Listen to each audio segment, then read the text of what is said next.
এই এক ঘটি পানিটুকু আগে খেয়ে নাও। তোমার মুখটা তো একেবারে রোদে পুড়ে তামাটে হয়ে গেছে। সকাল থেকে না খেয়ে মাঠে পড়ে থাকলে শরীরটা তো ভেঙে পড়বেই। একটু জিরিয়ে নাও। পানি দিয়ে আর কি হবে মিতু? বুকের ভেতরের আগুন তো আর এই সামান্য পানিতে নিভবে না গো। মাঠের মাটি আজ ফেটে চৌচির হয়ে গেছে। মনে হচ্ছে আকাশ থেকে আগুন ঝরছে। কেন এমন হলো বলো তো? অন্য বছর তো এই জ্যৈষ্ঠ মাসেও মাঠ সবুজে ভরে থাকতো চারিদিকে। এবার কি তবে আমরা না খেয়ে মরবো, নাকি ভাগ্যের হাতেই সব ছেড়ে দেব? শুধু কি রোদের তেজ মিতু? তার উপর জব্বার মোড়ল আমাদের সেচের নালাটা আড়াআড়ি ভাবে বন্ধ করে দিয়েছে। নিজের জমিতে সব পানি নিচ্ছে আর আমাদের জমিকে মরুভূমি বানিয়ে মারছে। মোড়ল এত বড় সর্বনাশ করলো, আর তুমি গ্রামের মুরব্বীদের ডেকের সঠিক বিচার চাইলে না কেন? এভাবে হাত গুটিয়ে বসে থাকলে তো হাড়ির চাল ফুরিয়ে আসবে। কে বিচার করবে শুনি? মোড়লের লাঠিয়াল বাহিনীর ভয়ে তো গ্রামের সাধারণ মানুষ তটস্থ হয়ে থাকে। কেউ তার বিরুদ্ধে টু শব্দ পর্যন্ত করতে পারে না। সবাই মুখ লুকিয়ে চলে। আমাদের তো কিছু একটা করতেই হবে বাঁচার জন্য। এভাবে তো অনাহারে দিন কাটাতে পারি না আমরা। যেখানে পথ শেষ হয় সেখান থেকেই নতুন কোনো পথ আমাদের খুঁজে নিতে হবে। আমার কপালটাই মন্দ মিতু। তোমাদের মুখে দুবেলা অন্ন তুলে দেওয়ার শক্তিই যেন আমি হারিয়ে ফেলেছি। সব ফসল পুড়ে শেষ হয়ে গেল। এখন দিনার দায় জমিটাও হয়তো যাবে। তুমি ভেঙে পড়ো না আকাশ। একটা বুদ্ধি পেয়েছি। আমি ঠিক করেছি, রান্নাঘরের এই বড় জানালার ধারেই আমি সবজি চাষ করব। জানালার ছায়ায় রোদ কম লাগবে। সেখানে আমি মাটির হাঁড়িতে বাগান বানাবো। রান্নাঘরের অন্ধকার কোণে কি আবাদ সম্ভব মিতু? তুমি হয়তো রোদের চোটে অবুঝের মতো কথা বলছো। মাটি আর পানি ছাড়া ঘরের ভেতর বাগান করা কি চারটিখানি কথা? তুমি এত ভেবো না। যা করার আমি করব। দেখি উপরওয়ালা ভাগ্যে কি লিখে রেখেছেন। ঠিক আছে, তবে তুমি যা ভালো মনে করো তাই করো।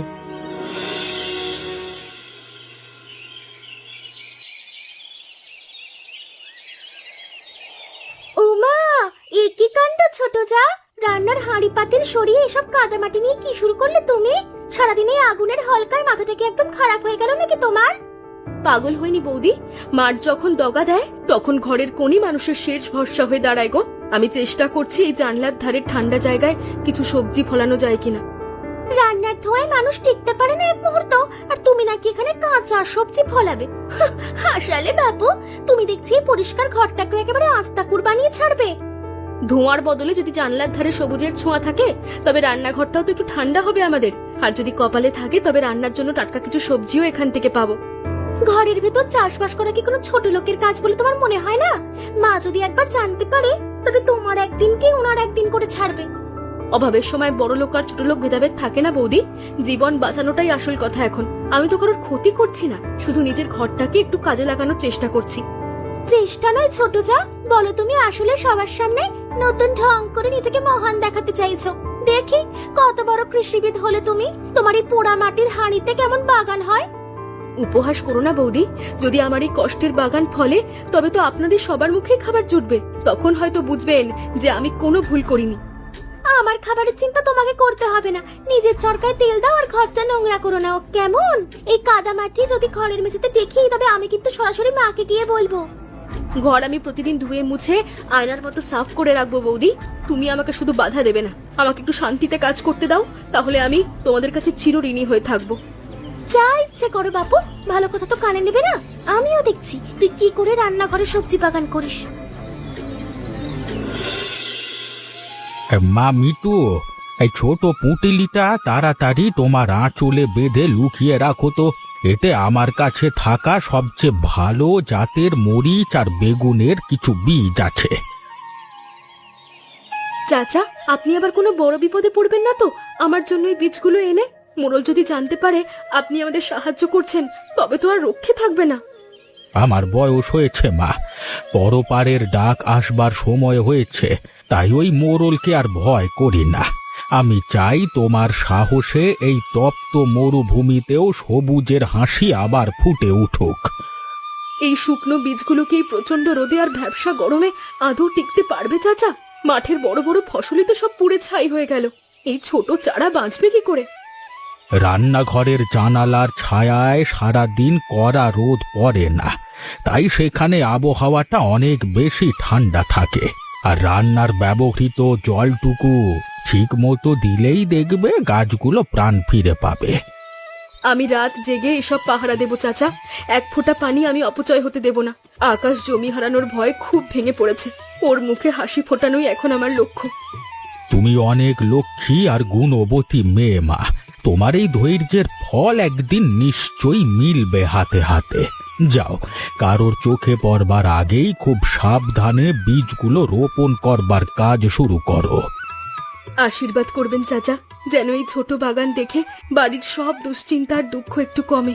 সবাই যেন বুঝতে পারে যে চেষ্টা করলে অসম্ভবকেও সম্ভব করা যায় ঘরের কোণে। মন দিয়ে কাজ করো মা। প্রকৃতির সেবা যে মানুষ মন দিয়ে করে, প্রকৃতি তাকে ফেরায় না। দেখবে তোমার এই ছোট বাগানই একদিন তোমার সংসারের সব অভাব আর দুঃখ দূর করবে। আপনার এই বড় ঋণ আমি জীবনেও কখনো ভুলবো না চাচা। আপনি আমাদের বড় সহায়। দোয়া করবেন যেন আমার এই ক্ষুদ্র চেষ্টা সফল হয় আর আমি আকাশকে বাঁচাতে পারি। মিতু, এ কি সর্বনাশা কাণ্ড করেছো? রান্নাঘরের জানালার ধার জুড়ে এসব কিসের স্তূপ? আমার পবিত্র রান্নাঘর কাদার নোংরা মাটি দিয়ে একদম অপবিত্র করে ফেলেছো দেখছি। মা, রাগ করবেন না দয়া করে। আমি প্রতিদিন রান্নাঘর ধুয়ে মুছে সাফ করে দেব। বাইরে তো রোদে সব মরে যাচ্ছে, ঘরের ভেতরে এই গাছগুলো থাকলে আমাদের একটু উপকার হবে। অভাব মেটাবি তুই সামান্য ঘাস পাতা লাগিয়ে? এটা কি তোর বাপের বাড়ির জঙ্গল পেয়েছিস নাকি? যদি আর একদিনও এখানে নোংরা দেখি, তোকে ঝেঁটিয়ে আমি বিদায় করব। মা, আপনার পায়ের ওপর হাত রেখে বলছি, আমাকে শুধু 1 মাস সময় দিন, দেখুন না কি হয়। যদি আমি ঘর পরিষ্কার না রাখতে পারি, আপনি যা বলবেন আমি তাই করব। তুই দেখছি বড় জেদি আর একরোকা হয়ে গেছিস। বড়দের মুখের ওপর কথা বলতো এখন বুক কাঁপে না? ঘর নোংরা করে চাষবাস করার এই অলক্ষণে বুদ্ধি তোকে কে দিল শুনি?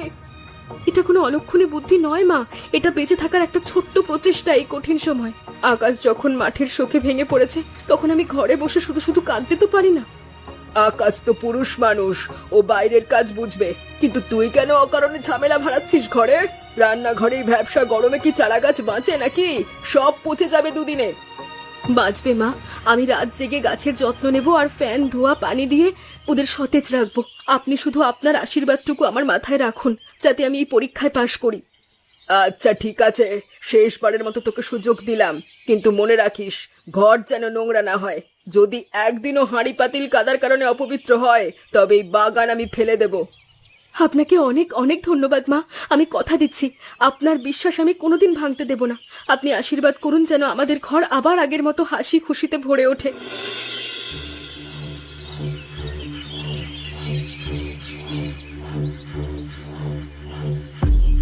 মোরুল মশাই, আপনি তো এখানে নিশ্চিন্তে বসে আছেন, কিন্তু আকাশের বাড়িতে কি হচ্ছে জানেন? ছোট বউ মিতু ঘরের ভেতর মাটি খুঁড়ে কিসব টুকটাক আর জাদুটোনা শুরু করেছে আজ থেকে। কি বললে রিনা বৌমা? মিতু ঘরের ভেতরে বসে জাদু টোনা করছে আমার অমঙ্গল করবার জন্য? ওইটুকুন মেয়ে হয়ে এত বড় আস্পর্ধা তার! আমার বিরুদ্ধে ষড়যন্ত্র করবার সাহস পায় কোথা থেকে? হ্যাঁ মোরুল মশাই, রান্নাঘরের ভেতর হাঁড়িতে হাঁড়িতে কিসব পুঁতে রাখছে আর বিড়বিড় করে পড়ছে। হয়তো আপনার নজর থেকে ওদের জমি বাঁচাবে বলেই অশুভ ফন্দি আটছে ওরা। দেখছি ব্যাপারটা কত দূর করায়। আকাশকে অনেক লাই দিয়েছি আমি, তাই এত সাহস বেড়েছে। জাদু টোনা করে কেউ কোনোদিন এই জব্বার মোড়লের কোনো ক্ষতি করতে পারেনি আর পারবেও না। আপনি থাকতে কি আকাশেরা এইভাবে মাথাচাড়া দিয়ে উঠবে? আপনাকে গ্রামে ছোট করবে?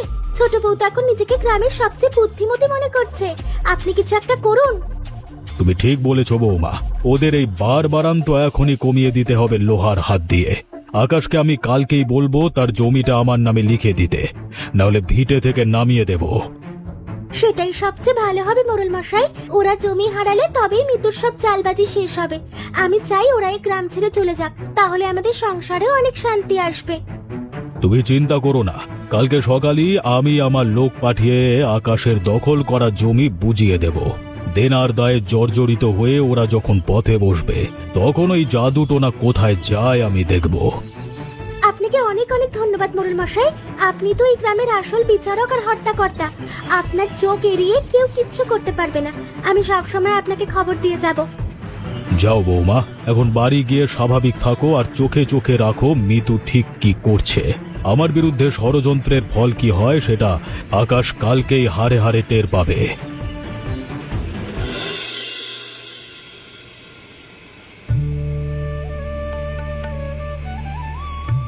মিতু, রাত অনেক হলো, কিন্তু তুমি ঘুমাওনি কেন এখনো? অন্ধকারে এখানে একা বসে কি করছো? দেখো আকাশ, থালা বাসন ধোয়া আর চাল ধোয়া যে পানিটুকু আমি জমিয়েছি তা আজকে ফেলিনি।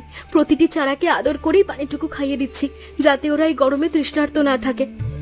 সত্যি মিতু, বাইরে যখন আগুনের হলকায় মাঠের সব ঘাস পুড়ে ছাই হয়ে গেছে, তখন তোমার এই জানালার কাছটা কি অদ্ভুত শান্ত আর ঠান্ডা হয়ে আছে। মনে হচ্ছে যেন অন্য কোনো জগৎ। ছোট ছোট কচি পাতাগুলো উঁকি দিচ্ছে, দেখেছো আকাশ? এরা আমাদের বাঁচার নতুন স্বপ্ন দেখাচ্ছে। আমি জানি এগুলো একদিন বড় হবে, আর তোমার মাঠের দুঃখ এই ছোট বাগান ঘুচিয়ে দেবে। তোমার এই অসাধ্য সাধন করার জেদ দেখে আমি অবাক হয়ে যাচ্ছি মিতু। আগে বিশ্বাস করিনি আমি, কিন্তু আজ এই অন্ধকারে তোমার হাতের ছোঁয়ায় চারাগুলো সতেজতা দেখে বুকটা ভরে যাচ্ছে গো। তুমি ভেঙে পড়ো না আকাশ, আল্লাহ হয়তো আমাদের এই কষ্টের রাস্তা দিয়ে ভালো কোথাও নিয়ে যাবেন। মানুষের পাশে আর কেউ যখন থাকে না, তখন প্রকৃতি তার হাত ধরে নতুন পথের দিশা দেয়। মরুল আজ বিকেলে হুমকি দিয়ে গেছে জমি লিখে দেওয়ার জন্য। আমি খুব ভয়ে আছি, কাল কি হয়। কিন্তু ওই রান্নাঘরের সবুজের সামনে দাঁড়ালে আমার সব ভয় কেমন যেন নিমেষেই উধাও হয়ে যাচ্ছে। মোড়ল তো জমি কাটতে পারে, কিন্তু তোমার স্টোম আর আমার হাতের এই জাদু কিসে কাটতে পারবে? আমরা হার মানবো না আকাশ, আমাদের এই গোপন বাগানই আমাদের জয়ের তিলক হবে। তুমি থাকতে আমি অনেক সাহস পাচ্ছি মিতু। কাল আমি আবার চেষ্টা করব সেচের পানি জোগাড় করার। তুমি এই বাগানটাকে আগলে রেখো, আমি মাঠের মরা মাটিকে আবার প্রাণ দেওয়ার চেষ্টা করব। যাও আকাশ, তুমি এখন একটু শান্তিতে ঘুমিয়ে নাও গে। কালকের লড়াইয়ের জন্য শরীরটা সুস্থ থাকা দরকার। আমি আর একটু সময় চারাগুলোর পাশে থেকে তারপর ঘরে আসছি, চিন্তা করো না।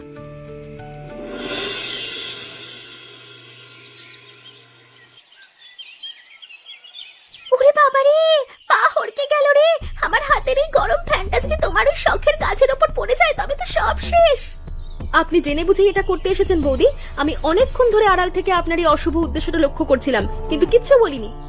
তুমি কি বলতে চাও আমি এগুলো ইচ্ছে করে করেছি? আমার কি খেয়ে দেয়ে কাজ নেই যে ইচ্ছে করে তোমার এই জঞ্জালগুলোর ক্ষতি করতে যাবো অকারণে? জঞ্জাল নয় বৌদি, এগুলো আমাদের বাঁচার আশা। আপনি গাছের গোড়ায় বিষ বা গরম পানি না ঢেলে বরং এক গ্লাস ঠান্ডা পানি দিন ওদের। বড় বড় কথা বলো না ছোট যা। তোমার এই সবজি বাগান কি আমার অভাব মেটাবে নাকি? আমি তোমার দয়ায় বেঁচে থাকবো?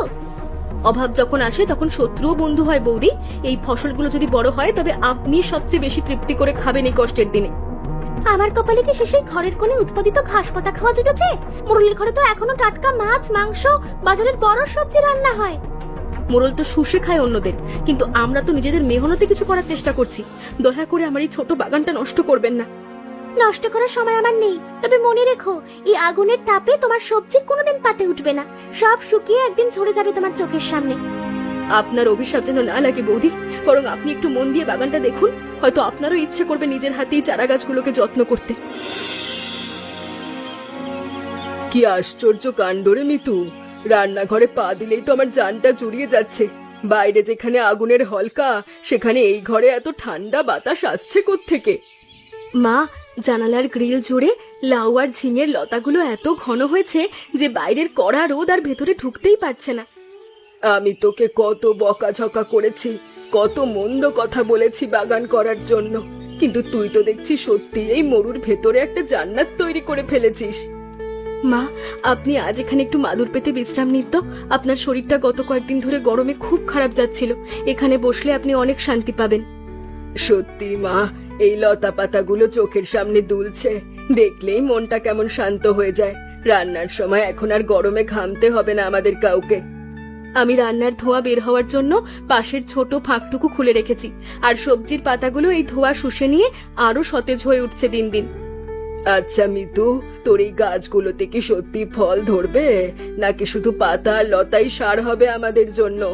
আকাশ তো দুশ্চিন্তায় খাওয়া দাওয়াই ছেড়ে দিয়েছে। ফল ধরতে শুরু করেছে মা, আপনি লতার নিচে ভালো করে তাকিয়ে দেখুন, কত বড় বড় ঝিঙে আর করলা ঝুলে আছে। কালকের মধ্যেই তোলা যাবে। ওরে বাবারে, এত বড় বড় সবজি এই খরাতেও হয়েছে! তুই তো আমাদের ঘরের আসল লক্ষ্মী রে মা, যে অভাব আমাদের গেলে খাচ্ছিল তুই তাকে জয় করলি। আপনার এই আদর মাখা কথাগুলো শুনলে আমার সব কষ্ট সার্থক হয়ে যায় মা। আপনি দোয়া করবেন যেন এই ছোট্ট বাগানটা আমাদের সবাইকে শান্তিতে রাখতে পারে।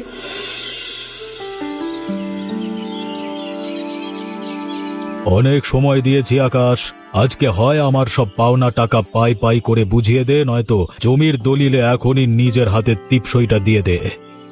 মোড়ল মশাই, আপনি তো জানেন আমার মাঠের ফসল সব পুড়ে ছাই হয়ে গেছে। হাতে আর একটা ফুটো পয়সাও নেই এখন আপনাকে ফেরত দেওয়ার মতো।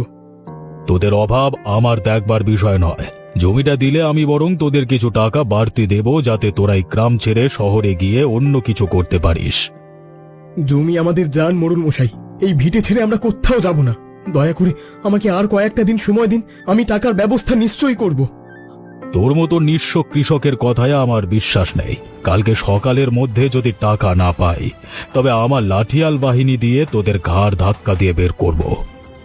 আপনি এত নিষ্ঠুর হবেন না মোড়ল মশাই, মুরব্বীদের একটু বিচার করতে দিন। আপনি তো সেচের পানি আটকে আমাদের চাষবাস করার সব পথ বন্ধ করে দিয়েছেন। বিচার আমি করি এ গ্রামে, আমার আইনই শেষ আইন। কালকে সূর্য ডোবার আগে যদি দলিল সই না করিস, তবে এ বাড়িতে আমি আগুন লাগিয়ে দেব। আল্লাহর উপর আমার ভরসা আছে, তিনি কোনো না কোনো পথ নিশ্চয়ই খুলে দেবেন আমাদের জন্য। আপনি জোর করে ভিটে দখল করে শান্তিতে থাকতে পারবেন না। ধর্মের কথা আমার সামনে বলবি না আকাশ। কালকে সকালেই আমি আসব চূড়ান্ত ফয়সাল্লা করতে। তখন তোদের এই কান্নাকাটি আর অনুনয় কোনো কাজে আসবে না। আচ্ছা ঠিক আছে, আপনি কাল সকালেই আসুন মোড়ল মশাই। আমাদের ভাগ্য যেদিকে নিয়ে যায় আমরা সেদিকেই যাব, কিন্তু ন্যায়ের পথ আমি কখনোই ছাড়ব না।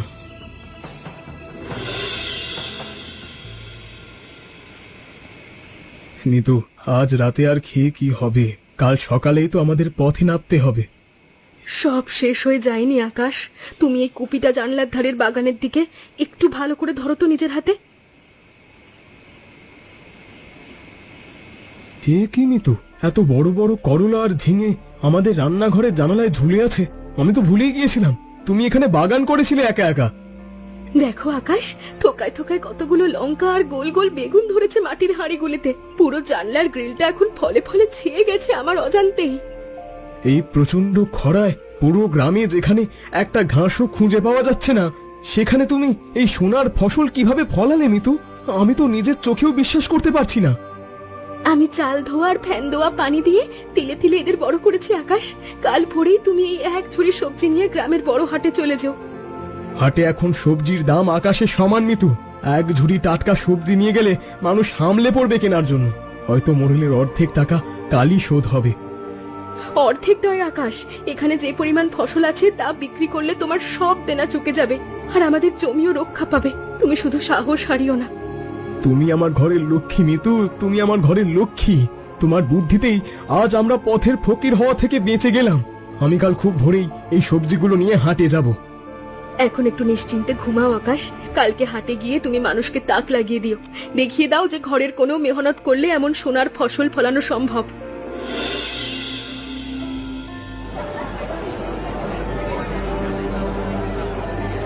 একে আকাশ, তুই হাটে এত টাটকা সবজি পেলি কোথায়? তোর তো সব জমি পোড়া মরুভূমি হয়ে আছে।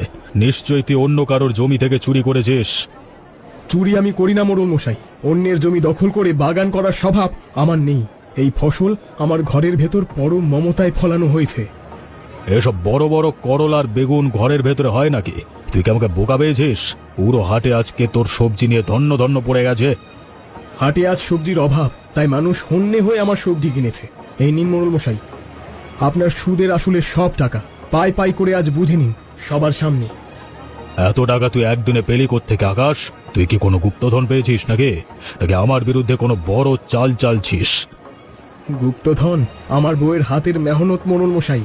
সেই রান্নাঘরের জানালার কোণে বাগান করে এই অসাধ্য সাধন করেছে, যার কথা আপনি ব্যঙ্গ করে রিনার কাছে শুনেছিলেন। জানালার কোণে চাষবাস করে তুই মোড়লের দেনা শোধ করলি। পুরো গ্রামের লোক এখন তোর প্রশংসায় পঞ্চমুখ। আমার সব বন্দি যেন আজকে ধুলোয় মিশে গেল তোর জন্য। আল্লাহর রহমত থাকলে কেউ কাউকে ছোট করতে পারে না মোড়ল মশাই। আজকে আমার জমির দলিল ফেরত দিন, আর আমাদের ভিটে পা রাখার চেষ্টা করবেন না। টাকা যেহেতু পেয়ে গেছি তাই জমির মায়া আজ থেকে ছাড়লাম, কিন্তু তোর বউয়ের এই কারিকুরি আর জারি জুড়ি আমি নিজে গিয়ে একবার দেখে আসবো সময় করে। সচক্ষে দেখে যাবেন মোড়ল মশাই, তাহলে বুঝতে পারবেন যে মানুষের বুদ্ধি আর ধৈর্য থাকলে মরা মাটিকেও কিভাবে হাসানো যায়। দলিলটা পাঠিয়ে দেবেন। আজ রাতেই টাটকা বেগুনের ভাজি আর লাউ শাকের চচ্চড়ি দিয়ে আমরা সবাই পেট ভরে খাবো রে মিতু। অনেক দিন পর আজ ঘরের চাল দিয়ে সুগন্ধ বেরোচ্ছে মনে হচ্ছে।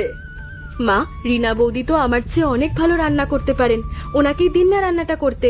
ওনার হাতের ছোঁয়ায় সবজিগুলোর স্বাদ আরো বহুগুণে বেড়ে যাবে।